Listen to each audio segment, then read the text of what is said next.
Good morning વિદ્યાર્થી મિત્રો। આશુતોષ વિદ્યાલયમાં ચાલતા ઓનલાइन લેક્ચરમાં હું આપનું હાર્दिक स्वागत करूँ छूँ। विद्यार्थी मित्रों, आज हम कक्षा 7 विषय हिंदी में चौथे चैप्टर कथनी और करने के अभ्यास और स्वाध्याय के सवाल जवाब जो है, यानी कि अभ्यास और स्वाध्याय के जो सवाल हैं उनके जवाब जो है वो आज हम समझेंगे। पहला है शब्दार्थ, सवारा यानी कि सजाया, अंतर भेद या फर्क, पार्क यानी बाग बगीचा, कतार यानी पंक्ति, वर्जित यानी कि निषेध, मनाई कंडक्टर तो परिचालक, शीघ्र यानी जल्दी, तपाक से जोश के साथ जल्दी से, पोता पुत्र का पुत्र, प्रतीक्षा यानी इंतजार, राशि इसका अर्थ होता है रकम, आचरण इसका अर्थ होता है व्यवहार, सदैव यानी कि सदा के लिए। अब मुहावरे हैं, मुहावरे में गुणों की खान यानी कि बहुत गुणी, पानी पानी हो जाना, बहुत लज्जित होना। पहला अभ्यास में हमारा पहला प्रश्न है, सोचकर बताइए। इसमें पहला प्रश्न है, ईश्वर ने मनुष्य को अन्य प्राणियों से किस प्रकार श्रेष्ठ बनाया है। इसका उत्तर है, ईश्वर ने मनुष्य को सोचने, विचारने और कल्पना करने के लिए मस्तिष्क दिया है। उसने मनुष्य को अच्छे बुरे का निर्णय करने के लिए विवेक बुद्धि दी है। वाणी का वरदान भी केवल मनुष्य को ही मिला है। मनुष्य जैसा सुंदर शरीर किसी दूसरे प्राणी का नहीं है। इस प्रकार ईश्वर ने मनुष्य को अन्य प्राणियों से श्रेष्ठ बनाया है। हमारा दूसरा सवाल है, धूम्रपान वर्जित है, कहाँ कहाँ और क्यों लिखा होता है। तो इसका उत्तर है, धूम्रपान वर्जित है ऐसा बसों और रेलगाड़ियों जैसे सार्वजनिक वाहनों में लिखा होता है। अस्पतालों, सिनेमागृहों और दवाखानों में भी धूम्रपान न करने की चेतावनी दी जाती है। बाग बगीचे, पुस्तकालय, प्रतीक्षालय, धर्मशाला और सार्वजनिक शौचालय आदि स्थानों पर ऐसी पट्टियाँ लगी होती हैं। धूम्रपान से वायु प्रदूषित होते हैं। प्रदूषित वायु में सांस लेने में छाती और फेफड़े की कई बीमारियां होती हैं, इसलिए सार्वजनिक स्थानों पर धूम्रपान की मनाही की जाती है। तीसरा प्रश्न है हमारा, फूल सबको अच्छे क्यों लगते हैं। इसका उत्तर है, फूल रंग बिरंगे होते हैं, उनमें से मन भावनी सुगंध निकलती है। फूल प्राकृतिक गहनों का काम करते हैं। फूलों के तोरणों से स्थान और फूलों की मालाओं से मूर्ति की शोभा बढ़ जाती है। फूलहार का उपयोग विशिष्ट व्यक्ति का सम्मान करने में होता है। अपने इन गुणों और उपयोग के कारण फूल सबको अच्छे लगते हैं। लोग कहाँ कहाँ कतार में खड़े रहते हैं। यह हमारा चौथा प्रश्न है विद्यार्थी मित्रों। इसका उत्तर है, लोग ट्रेन, सर्कस, प्रदर्शनी और सिनेमा के टिकट के लिए कतार में खड़े रहते हैं। राशन की दुकानों में राशन लेने के लिए भी लोगों को कतार में खड़ा रहना पड़ता है। लाइट या टेलीफोन के बिल भरने के लिए भी लोग कतार में खड़े रहते हैं। बस में चढ़ने के लिए भी यात्री कतार में खड़े रहते हैं। शहरों में मॉल में की गई खरीदी का बिल चुकाने के लिए कतार लगती है। बैंक में लोग कतार में खड़े होकर पैसे जमा करते या निकालते हैं। इस प्रकार लोग आवश्यकता के अनुसार अलग अलग स्थानों पर कतार में खड़े रहते हैं। हमारा दूसरा प्रश्न है, हम इसमें विराम चिन्हों और उनके नाम की जोड़ बनाइए। तो विद्यार्थी मित्रों, पहले जो है मैं आपको यहाँ पर हमें जो चिन्ह दिए गए हैं ना, उनके बारे में बता देती हूँ। तो पहला हमारा जो है वह प्रश्नसूचक का चिन्ह है। दूसरा जो है वह पूर्ण विराम है। तीसरा जो है वह उद्गार चिन्ह है। चौथा जो है वह अल्पविराम का चिन्ह है। पांचवा जो है वह अवतरण का चिन्ह है और छठा जो है वह योजक चिन्ह है। तो पहले हम देखते हैं कि प्रश्नसूचक चिन्ह। तो इस चिन्ह का प्रयोग प्रश्न वाक्य के अंत में किया जाता है, ठीक है। फिर हमारा दूसरा जो है पूर्ण विराम, तो इस चिन्ह का प्रयोग वाक्य के अंत में किया जाता है। तीसरा जो है उद्गार वाक्य, तो इस उद्गार चिन्ह, उद्गार चिन्ह इस चिन्ह का प्रयोग हर्ष, प्रशंसा, दुख, आश्चर्य, घृणा आदि भाव को सूचित करने वाले शब्द अथवा वाक्य के अंत में किया जाता है। चौथा जो है हमारा चिन्ह जो है वह है अल्प विराम। वाक्य पढ़ते समय जहाँ थोड़ी देर के लिए रुकना होता है वहाँ इस चिन्ह का यानी कि अल्प विराम का उपयोग होता है। पांचवा हमारा जो है वह अवतरण चिन्ह है। तो जब किसी के कहे गए शब्दों को जो के त्यों लिखना हो तब इस चिन्ह का प्रयोग किया जाता है। जैसे कि हम किसी स्लोगन को देखते हैं, जैसे देखो कि तुम मुझे खून दो मैं तुम्हें आज़ादी दूंगा। तो ऐसे जो स्लोगन हम बोलते हैं उन्हें हम ज़्यादातर क्या करते हैं कि अवतरण चिन्ह में लिखते हैं। और अंत में है हमारा योजक चिन्ह। तो इस चिन्ह का प्रयोग शब्दों को जोड़ने के लिए होता है। अब पहला मैंने आपको बता दिया कि यह जो है प्रश्नसूचक चिन्ह है।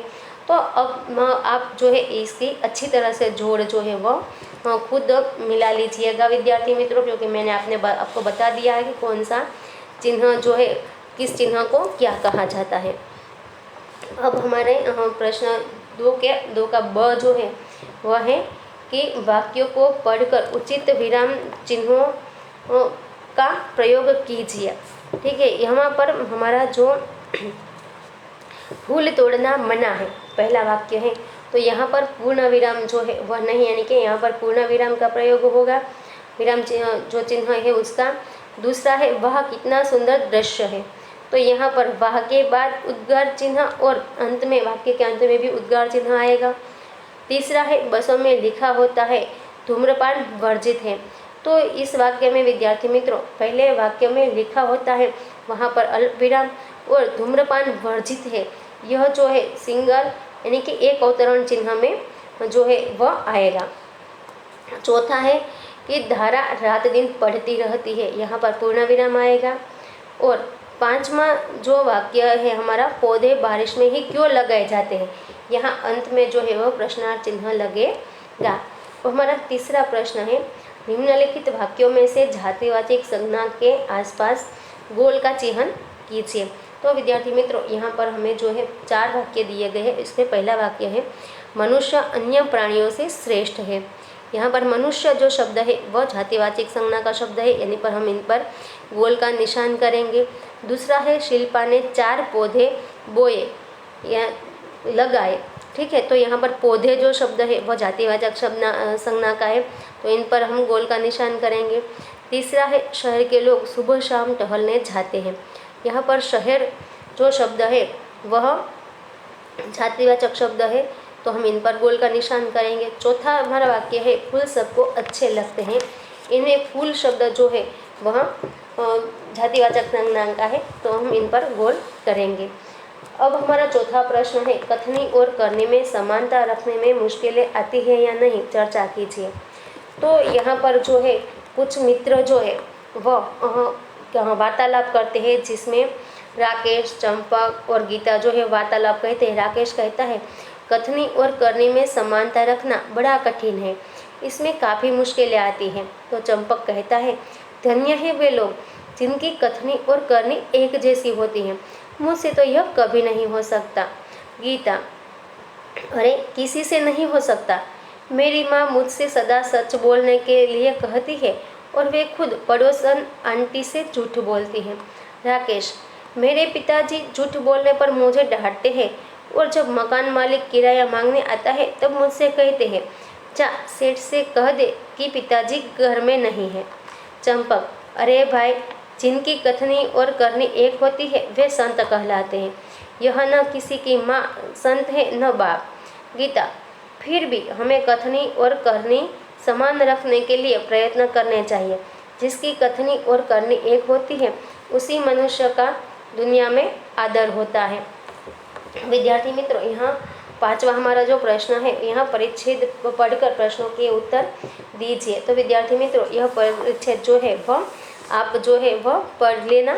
यहाँ पर मैं आपके सवालों के सीधे ही आपको सवालों के जवाब जो है वह समझा देती हूँ। पहला है हम पर किस किस का ऋण है, इसका उत्तर है हम पर माता पिता, हम पर माता, मातृभूमि और मातृभाषा का ऋण है। दूसरा प्रश्न है हमारा माता का ऋण हमें क्यों अदा करना चाहिए? इसका उत्तर है हमें माता का ऋण अदा करना चाहिए क्योंकि उसी ने हमें जन्म दिया है। तीसरा है किस व्रत का पालन करना अत्यंत कठिन है? इसका उत्तर है मातृभाषा पर गर्व करना और उसकी सेवा में तत्पर रहना हमारा कर्तव्य है, परंतु इस व्रत का पालन करना अत्यंत कठिन है। चौथा प्रश्न है किसे देशभक्त नहीं कहा जा सकता? तो इसका उत्तर है जो मातृभाषा का तिरस्कार कर अंग्रेजी बोलने में गर्व अनुभव करता है उसे देशभक्त नहीं कहा जा सकता। पांचवा प्रश्न है गद्यांश को उपयुक्त शीर्षक दीजिए। इसका उत्तर है सच्चा देशभक्त अथवा माता, मातृभूमि और मातृभाषा। अब है हमारा स्वाध्याय में है पहला प्रश्न है अंदाज अपना अपना। इसमें है कथनी और करने में अंतर विषय पर अपने विचार लिखिए। इसका उत्तर है मैं मानता हूँ कि कथनी और करने में एकता रखना वीरों और सज्जनों का काम है। कथनी और करनी उसी की एक हो सकती है जो सत्यवादी, निर्भय और साहसी है। चरित्रहीन डरपोक लोग अपनी कथनी और करनी में एकता कभी नहीं रख सकते। अब हमारा दूसरा प्रश्न है कथनी और करनी में अंतर विषय पर आपके दोस्तों ने जो विचार लिखे हैं उन्हें पढ़िए। तो इसका उत्तर है कथनी और करनी में अंतर इस विषय पर मेरे दोस्त ने लिखा है मैंने बहुत कोशिश की कि मैं जैसा कहूँ वैसा ही करूँ, परंतु मुझे सफलता नहीं मिली। मैंने एक दिन माँ से कहा कि कल मैं सुबह जल्दी उठकर टहलने जाऊँगा। दूसरे दिन माँ मुझे जगाते जगाते थक गई पर मैं नहीं उठा। मेरी कथनी और करनी में हमेशा जमीन आसमान का अंतर रहा। मेरे विचार से कहना बहुत आसान है पर अपने कहे हुए को व्यवहार में लाना बहुत मुश्किल है। फिर भी मैं कोशिश करूँगा कि मेरी कथनी और करनी में अंतर न हो। यदि मुझे कुछ बनकर दिखाना है तो अपनी कथनी और करनी में बदलना ही होगा। हमारा तीसरा जो प्रश्न है करके दिखाइए। इसमें ही कोष्ठक में दिए गए शब्दों को उचित क्रम में रखकर उदाहरण के अनुसार वाक्य लिखिए। तो विद्यार्थी मित्रों यहाँ पर हमें जो है वह गोल का निशान करके शब्द दिए गए हैं।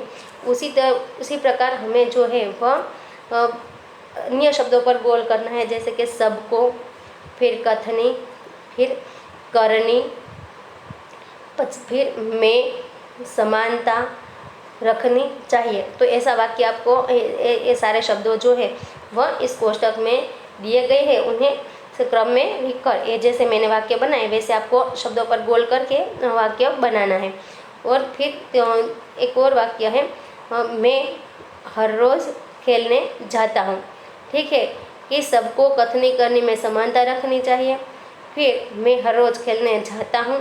और तीसरा है वे कहीं से अच्छे पौधे लाए।